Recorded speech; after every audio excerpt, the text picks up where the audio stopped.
Hello, friends. I am super excited about today because we are going to talk to Gloria Rand, who I personally have not met, but we have virtually connected, and I just love the work that she's doing. She has this amazing podcast that when I heard the name of it, I was instantly intrigued and excited to know more. So please, Gloria, introduce yourself, tell us the name of your podcast, and then tell us a little bit about the inspiration behind it and kind of how you came up with your podcast idea. Well, thank you so much, first off, for having me on. I'm delighted to be here, and it was delightful to have you actually on my podcast. We got to chat last week, I believe it was. So, so my name is Gloria Grace Rand. I've actually started using my middle name professionally just a few years ago, along the line of time when I started I came up with an idea to write a book, which is actually what really prompted the podcast. So I'm writing a book that is called Live, Love, Engage. And last year I was starting to feel this urge to start a podcast. And because I thought I was having a little trouble actually writing the book. And so I was thinking that perhaps if I started talking about what I wanted to write about, through the podcast, that it would help me actually clarify my message and also be a good way to get the message out that I'm writing a book. And so the marketing side of me, the marketer in me was, looking to have a way to be able to promote the book, and then the book can promote the podcast, and how that goes. So just to actually even give folks a background, I have been in business for the last 10 years doing online content for business owners and doing SEO copywriting. So helping people with their websites and making sure they can be found on Google, all that good stuff. And 5 years ago now, my sister was diagnosed with cancer, and it came as a complete shock. We had no history of cancer in our family at all. And through that journey of being her caregiver at times, and because she lived actually in Arizona, I lived in Florida, so I wasn't able to be with her all the time. But that experience, I think, really, I'd been on a spiritual journey as it was, but it started really accelerating the process, I think, especially as she was trying to figure out what she even believed. And long story short is that I was inspired one day, shortly before she transitioned, to write this book about love, and that love was an acronym. And so that's actually then how the podcast came about. So it's because I want to be able to help people, to help entrepreneurs by showcasing practical advice from a spiritual perspective on how to live fully, love deeply, and engage authentically. So that's what the Live, Love, Engage is all about. Oh, I love that.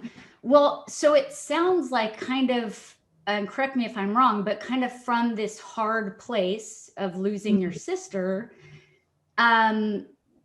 was somewhat birthed these ideas and kind of a more spiritual dive. Yeah, definitely. And was that something that you discussed with her, or was that something that was just your own internal process? Well, the book idea, I don't think I ever even mentioned it to her, because when I got the book idea, it was like 4 years ago, last month actually, in October. And she was already, I think, in the hospital. She'd gone into the hospital. She was having some complications from the cancer. And so this idea came to me in the morning. I as the universe does, and I have found happen in my life, it was like this idea came to me. I go through my email later that morning. There's an email from Hay House. They're offering a writer's boot camp on how to write a book. And I'm like, okay, God, I guess you really want me to write a book. All right, fine. So I signed up for the boot camp. But then like a few days later, I got this call that my sister was in really bad shape and I had to fly out to Arizona because at the time they didn't even think she was going to survive, but she did rally and live for a couple more months. But yeah, I think, well, for one thing, I know that the idea for the book and what has precipitated me launching the podcast was because, I call the subtitle of the book is How to Stop Doubting Yourself and Start Being Yourself. And that was a lesson that I had to learn.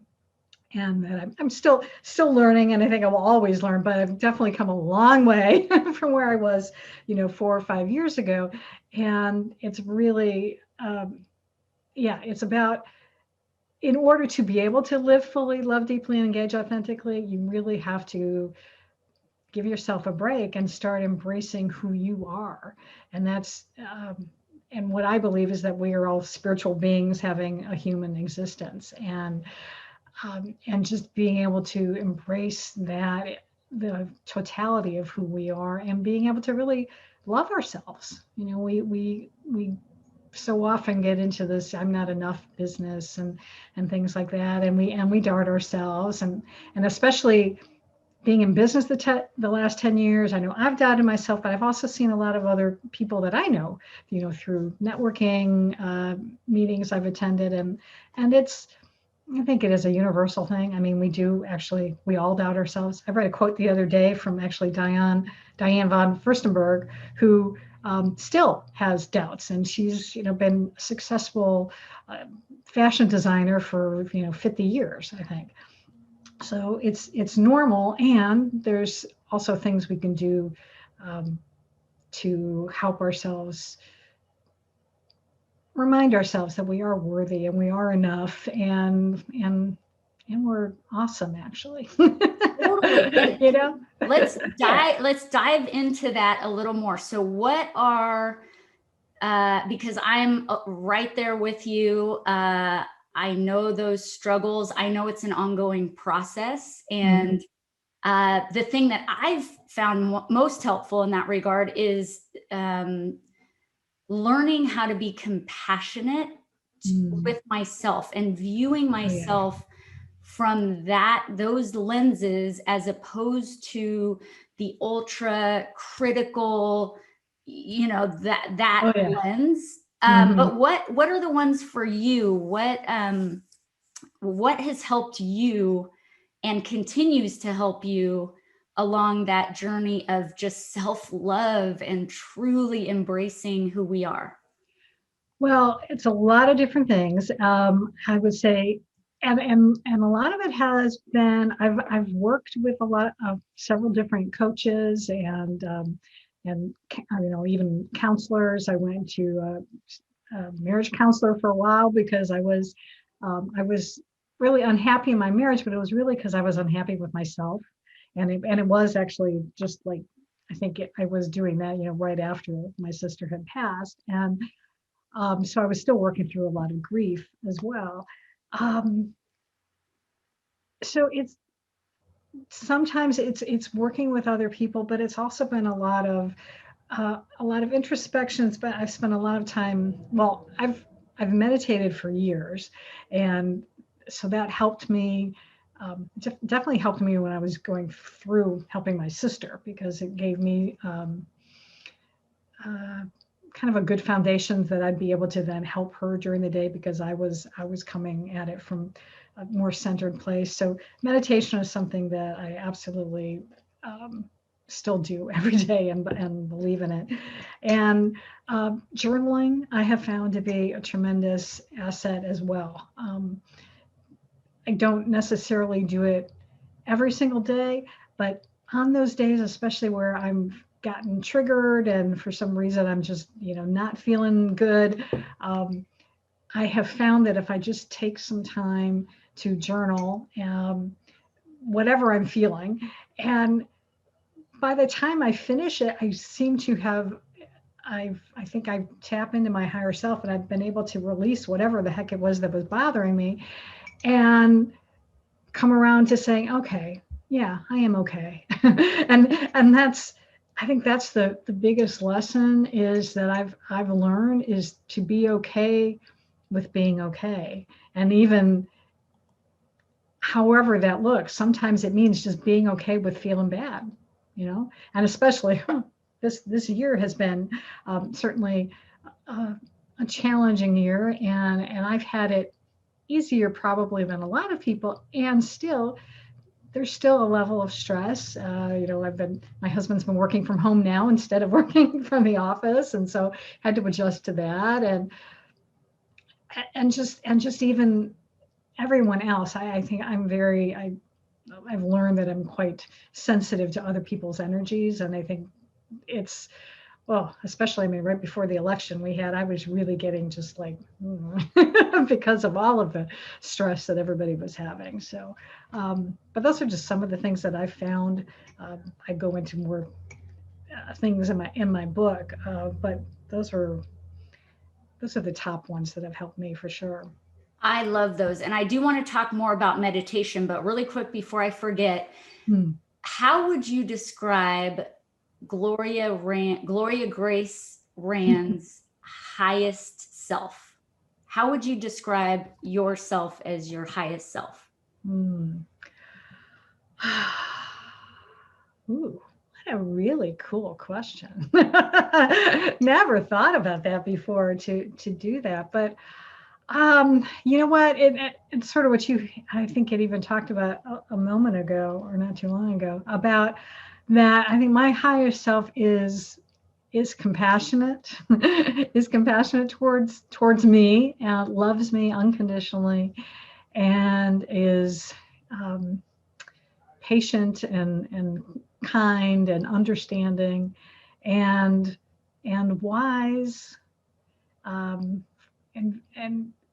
yeah, wise beyond what the ego side of Gloria thinks, and that's been the other thing that I've definitely spent the last few years learning, is really tapping into my intuition and starting to really appreciate it, and listening to it, and when I do, things turn out so much better than when I don't. And I've known this for years, but I was never consistent. It was always oh yeah, oh, I should have done that. Darn it, I should have done that. Well, now when I get those hits, it's like, okay, I'm going to do that, and so much better.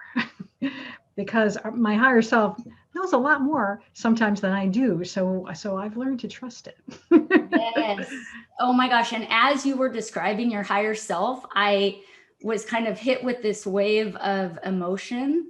And there's something just so beautiful about recognizing, first of all, our higher selves, and being able to describe it, because I think the more that we recognize it and talk about it, and the more reality it becomes. And so it's beautiful.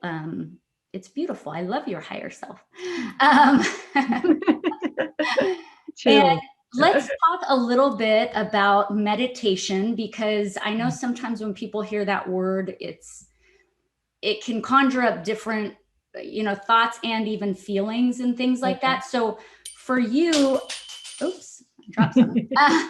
For you, how do you meditate? What does it mean to you? Just describe that a little bit for us. Well, I tell you, I've run the gamut of doing different things. So how I first got started meditating was through a company called Centerpoint, and they sell something that they sell, like, well, at the time it was CDs. Now, of course, they're MP3s, and you can listen online. But it was something they call this holosync technology, where you have like two different tones going in your ears, and they, their advertising is that you can achieve the level of meditation in, a fraction of the time that Zen monks can do, or whatever the monks can do. And I was like, okay, sure, I'll try.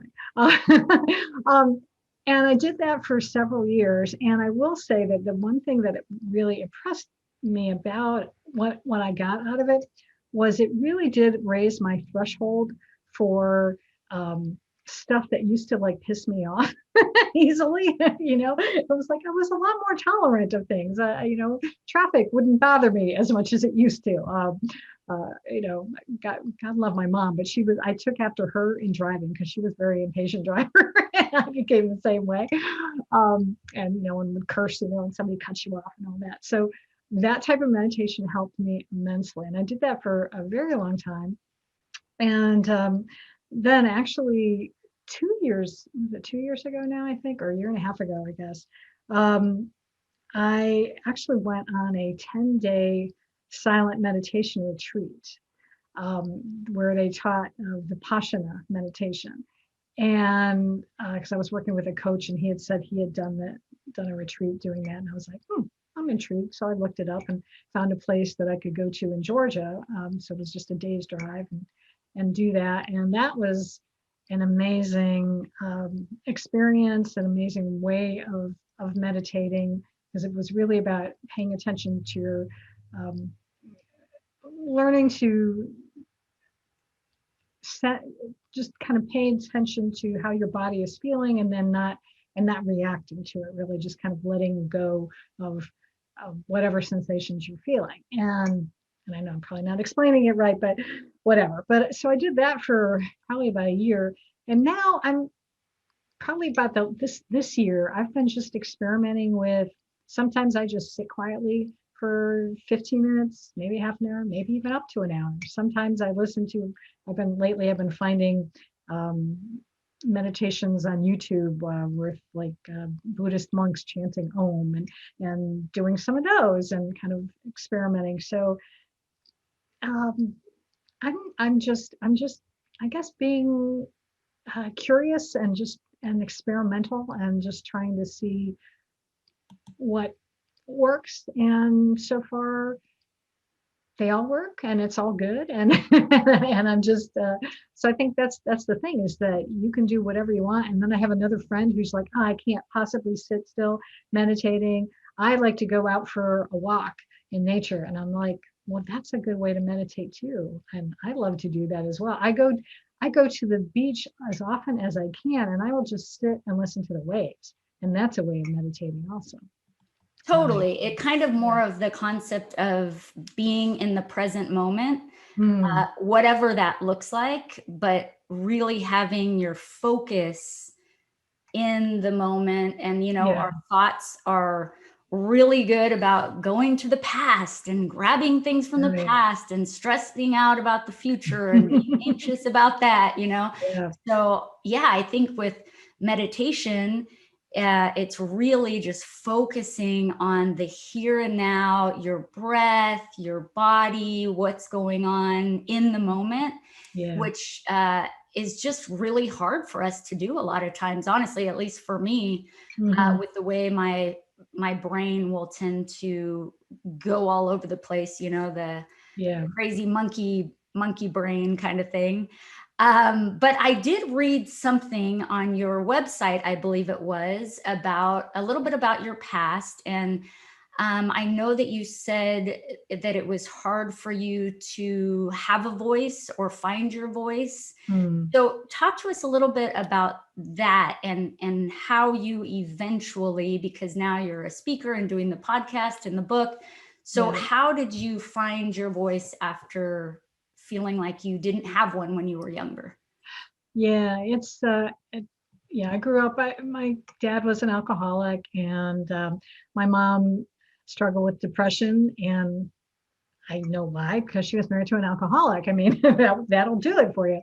But she also had a hot temper. And so I had two older siblings, 10 and 14 years older than I was. So when I was really little, they were still at home, but there was a lot of yelling and, because they were teenagers, and this was in the 60s, and well, I think even now they were teenagers. And so, they would, you're going to get into fights with your parents. And um, I decided at an early age that I did not like conflict and I did not want to get into those types of arguments. And so I decided, I think somewhere along the line, that it was just better to be, number one, to strive to be the good girl, so that I wouldn't get into trouble. And also I just really stopped talking. When I was at home, especially, and my dad he was, I will say this, he wasn't like a mean drunk, but he was a very quiet person anyway. And my mother, on the other hand, loved to talk. so she could carry on a conversation. And so I found it just easier to just, let her talk. And so same with the way that my dad would do it. And yet at the same time, there was also part of me that really wanted to be in the spotlight. My mom got me dance lessons when I was a kid. And so I took ballet, tap and jazz, and loved it. I loved being on the stage. I loved that. I played music. And so even though as a child, I was very shy and didn't like to speak up much, there was still part of me that really wanted to. And I think one of the best things about me being in business for myself was that I had to get over that shyness because I didn't, it was so funny. It's like when I started going into business, I didn't like sales. I'd like sold Tupperware briefly when I was younger because a friend of mine did that. And I didn't like that.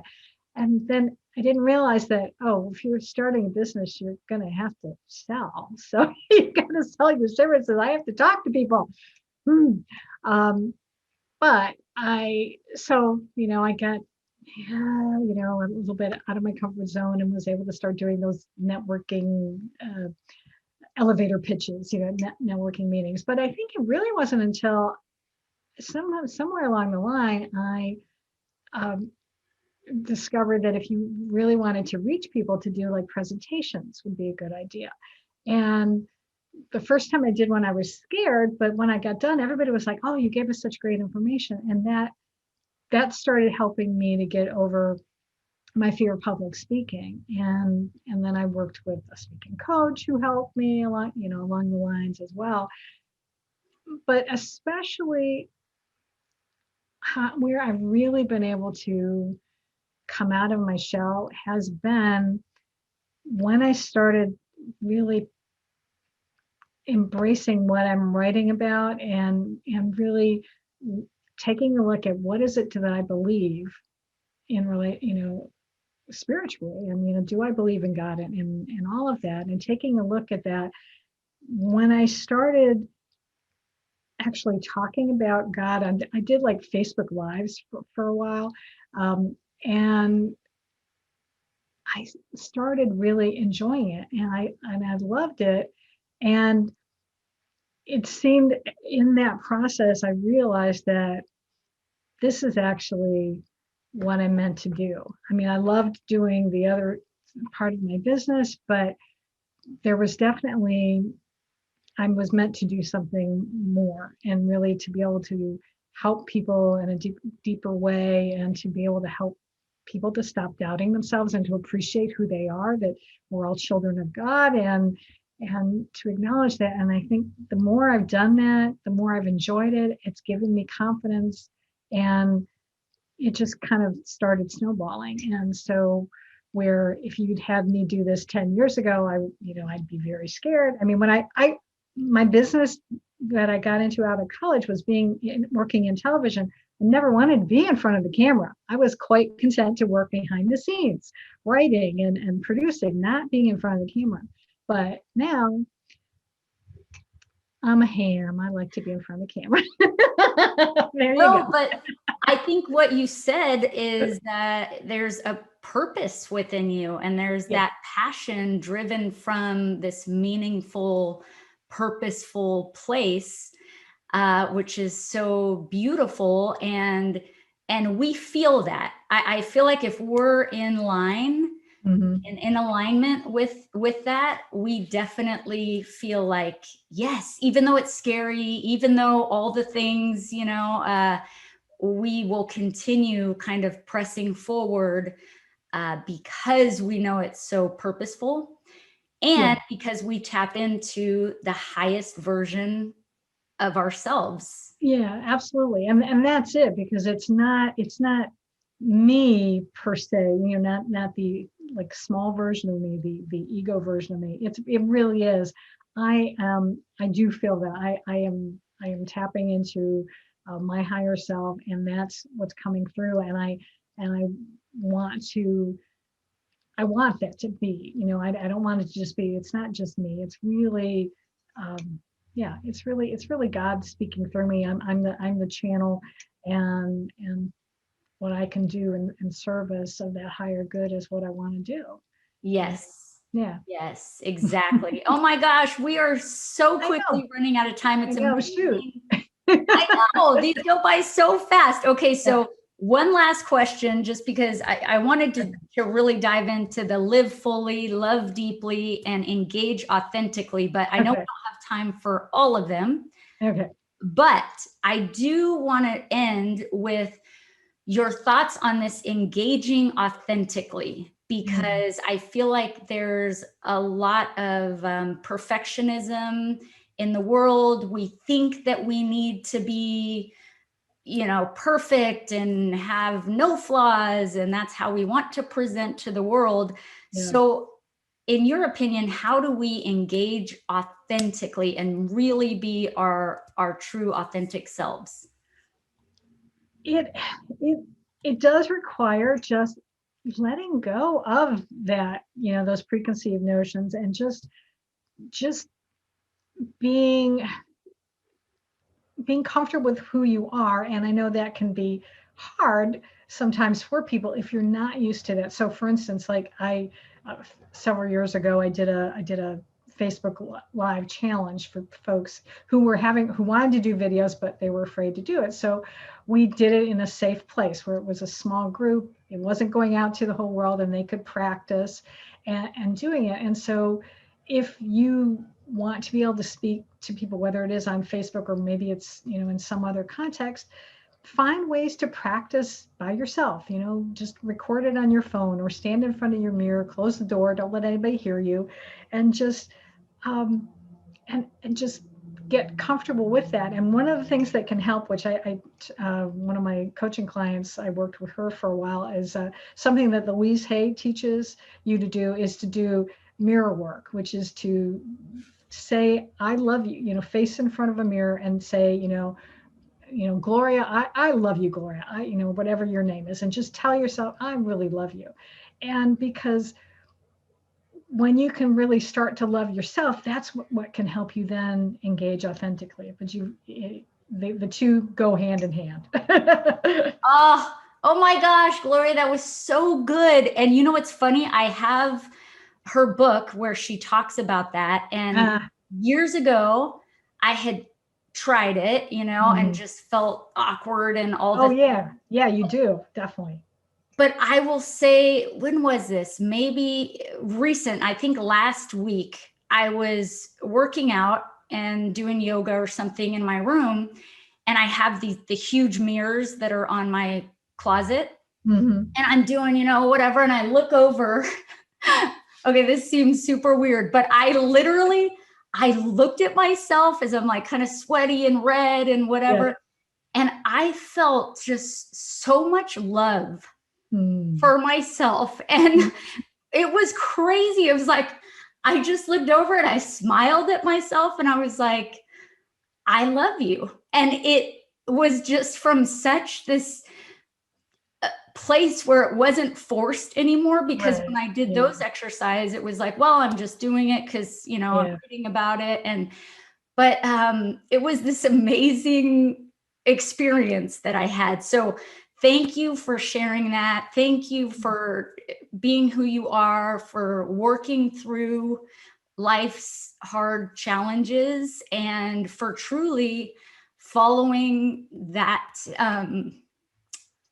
the inner voice, following God, the guidance that you're given, and being purposeful, because I believe that each of us has some type of a purpose. And it's beautiful when I can see people that, even despite the fear and even despite all the challenges, are really rising up and just doing the hard work and the scary stuff. So thank you for that. Thank you for coming on today. And I hope that we can interact much more in the future.